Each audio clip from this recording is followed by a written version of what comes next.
ভারত সরকার নাকি তার সেনাবাহিনীকে বলেছে বাংলাদেশের অবস্থার দিকে নজর রেখে প্রস্তুতি গ্রহণ করতে। বাংলাদেশের মধ্যে কি হচ্ছে না হচ্ছে আমি বাংলাদেশের মুখে দাঁড়িয়ে থেকে বলতে চাই, ভারত সরকার আপনার সেটা নিয়ে মাথা ব্যথা থাকার কোনো কারণ নাই।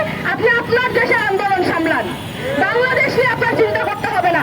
আমরা আমাদের দেশ ঠিকই সাজিয়ে গুছিয়ে নেব। শুধুমাত্র একটা চিঠি দিয়ে আপনারা ভারতকে জমাতে পারবেন না। আমরা হাই কমিশনের কাছে শুধুমাত্র একটা চিঠি দিয়ে আপনি তাদেরকে 1500টা লাশ পড়ার পরও শুধুমাত্র একটা চিঠি দিয়ে তাদেরকে সতর্ক করার আর সময় নাই। ফেলানি থেকে স্বর্ণা বর্ডার ভোটটা আনলা, স্বর্ণা আর ফেলানির মাঝখানে যে আরো কত শত এরকম স্বর্ণা আর ফেলানি পড়ে রয়েছে, এই হিসাবটা আসলে সঠিকভাবে করা সম্ভব বলে আমার মনে হয় না। ভারতকে যা দিয়েছি ভারত তা আজীবন মনে রাখবে। কি দিয়েছিল ভারতকে?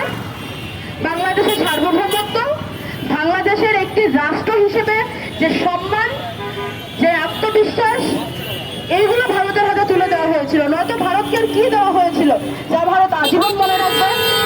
স্বামীর প্রতি এরকম একান্ত অকুণ্ঠ প্রতিভক্তি আসলে দুই দেশের মধ্যে আমাদের দেখতে ভালো লাগেনি।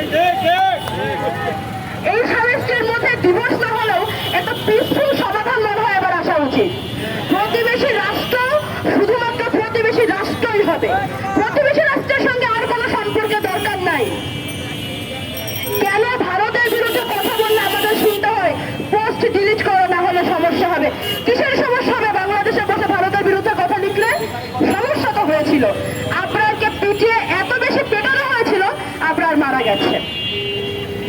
ভারতের বর্ডার থেকে যখন বাংলাদেশে কিছু আসে তখন নিউজ হয় ভারতীয় কৃষককে বাঁচিয়ে দিলেন বাংলাদেশি কোস্টগার্ডরা, ভারতীয় হাতি ভেসে উঠলো বাংলাদেশের কিনারে। আর বাংলাদেশের মানুষ ভারতীয় বর্ডার পার হলো কি হলো না, লাশ ঝুলতে দেখা যায় কাঁটাতারের সাথে। দুই প্রতিবেশী রাষ্ট্রের সম্পর্ক কি এরকম হতে পারে? আমরা ভারতের সাথে এই সম্পর্ক আর চাই না। প্রতিবেশী সম্পর্ক হবে প্রতিবেশীর মতো, আধিপত্যবাদ দুই প্রতিবেশী রাষ্ট্রের মধ্যে আমরা দেখতে চাই না। আমরা মনে করি আওয়ামী রেজিম বাংলাদেশকে ভারতের কাছে বর্গা দিয়ে নিজের চেয়ারের দাম আদায় করেছিল। নতুন বাংলাদেশের চেয়ারও হবে স্বাধীন, বাংলাদেশের মানুষও হবে স্বাধীন। বাংলাদেশের বুকে দাঁড়িয়ে যে কোনো যৌক্তিক সমালোচনা করা যাবে, সেটা শাসকের হোক বা রাষ্ট্রের হোক। কিন্তু প্রতিবেশী রাষ্ট্রের কোন কুলাঙ্গার হিন্দুত্ববাদী ধর্ম নিয়ে বেচা ব্যবসা করা গতি মিডিয়ার হোক, ভারতীয় মিডিয়ার বিরুদ্ধে কথা বলতে গেলে বাংলাদেশের মিডিয়াগুলো সেই খবর ছাপাতো না এতদিন। কার অঙ্গুলি ইশারায় আমরা নতুন বাংলাদেশ সেই সমস্ত প্রশ্ন খুঁজবো? ততদিন পর্যন্ত স্বর্ণা দাসের বা ফেলানির হত্যার সুবিচার হবে না, যতদিন পর্যন্ত আর বাদ বাকি অবিচারের সুবিচার পাওয়া যাবে না ততদিন। যদি স্বর্ণা দাসের বিচার আদায় করতে হয় তাহলে ভারতের সাথে বাংলাদেশের যত ধরনের অধস্তন সম্পর্ক রয়েছে এই সবগুলো সুবিচার হওয়া লাগবে।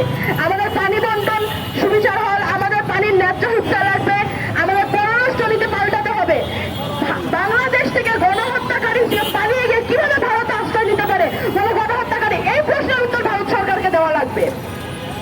ভারত সরকার নাকি তার সেনাবাহিনীকে বলেছে বাংলাদেশের অবস্থার দিকে নজর রেখে প্রস্তুতি গ্রহণ করতে। বাংলাদেশের মধ্যে কি হচ্ছে না হচ্ছে আমি বাংলাদেশের মুখে দাঁড়িয়ে থেকে বলতে চাই, ভারত সরকার আপনার সেটা নিয়ে মাথা ব্যথা থাকার কোনো কারণ নাই। আপনি আপনার দেশের আন্দোলন সামলান, বাংলাদেশ নিয়ে আপনার চিন্তা করতে হবে না। আমরা আমাদের দেশ ঠিকই সাজিয়ে গুছিয়ে নেব। আর আপনি যে গণহত্যাকারীকে আপনার দেশে আশ্রয় দিয়েছেন সেই প্রশ্নের জবাব দেওয়ার জন্য প্রস্তুত হন। বাংলাদেশের মানুষ এখন আর আপনাদের কাছে বর্গা দেওয়া নয়। ভারতীয় আগ্রাসন আসলে আজকালকার কোনো কথা না। এর আগেও আমার ক্যাম্পাসের 1 বছরের জীবনে ভারতীয় আগ্রাসনের বিরুদ্ধে যে আমরা রাজুতে কয়েকবার দাঁড়িয়েছি সেটা হিসাব করতে গেলে আমার আঙুলের সংখ্যার চেয়ে হয়তো বেশি হবে। কিছুদিন আগে ভারতের যে রেল ট্রানজিট ছিল সেটা নিয়ে যখন আমরা পররাষ্ট্র মন্ত্রণালয়ের সামনে একটা মিছিল নিয়ে যাই, পুলিশ আমাদের উপর হামলা করে। একটা স্বাধীন দেশে কেন আমরা প্রতিবেশী রাষ্ট্রের এই ধরনের অনাচার অত্যাচারের বিরুদ্ধে কথা বলতে পারবো না?